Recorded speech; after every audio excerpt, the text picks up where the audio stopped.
Hello everyone. మనం ఈరోజు వంకాయ మసాలా రైస్ ఎలా చేసేది చూద్దాము. ఇది సిమిలర్ టు బిర్యానీ, కానీ కొంచెం సింప్లిఫైడ్గా మనం చేసుకుందాము.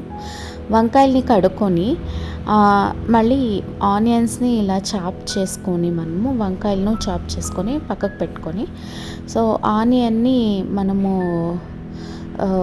డీప్ ఫ్రై చేసుకోవాలా, బిర్యానీకి చేసుకునేలాగా.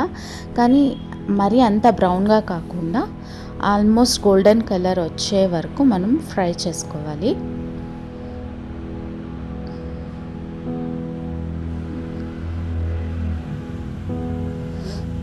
అలా ఫ్రై చేసుకుని దాన్ని తీసుకొనేసి పక్కకు పెట్టుకోవాలి.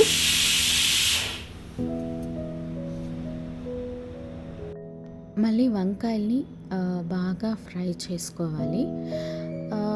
ఈ వంకాయలు ఫ్రై అయింది అని ఎలా తెలుస్తుంది అంటే, ఆ పర్పుల్ కలర్ చాలా బ్రైట్గా కనిపిస్తుంది. నేను వీడియోలో కూడా అది చూపించినాను. అలా బ్రైట్ అయిన తక్షణం మనం తీసేసేయాలి. అప్పుడు కరెక్ట్గా కుక్ అయింది అని అర్థం.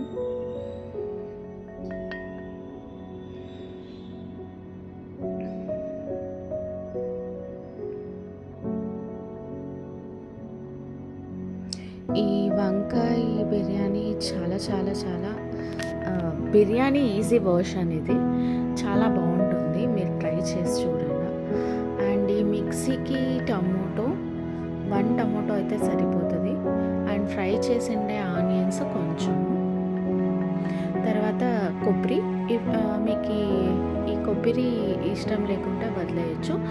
అండ్ తెల్లగడ్డలు, మళ్ళీ సాల్ట్ వేసేసి నీట్గా వాటర్ వేయకుండా పేస్ట్ చేసుకోవాలి. ఆ టమోటోలో ఉండే వాటరే సరిపోతుంది.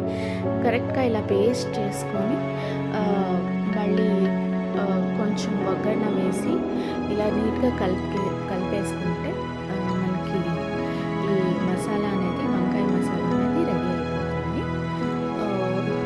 మీరు క్లీన్గా కలుపుకుంటే చాలా అది ఆ వంకాయ చాలా సాఫ్ట్గా ఉండడం నుంచి నీట్గా దానికి పట్టేస్తుంది. ఇంత అవుతులు మీరు ఆఫ్ చేసేసుకొని తర్వాత రైస్ మీ ఇష్టం. నాకు నార్మల్ రైస్ అంటేనే నేను ఎక్కువ ప్రిఫర్ చేస్తాను, సోనా మసూరిది. సో మీకు ఇష్టం ఉంటే మీరు బాసుమతి రైస్ని బిర్యానీకి ఎలా ఉడకపెట్టుకుంటామో అలా ఉడకపెట్టుకోవచ్చు. ఇది చాలా చాలా నా కొడుకు నిరాకి చాలా ఇష్టం. He enjoys eating it. Thank you.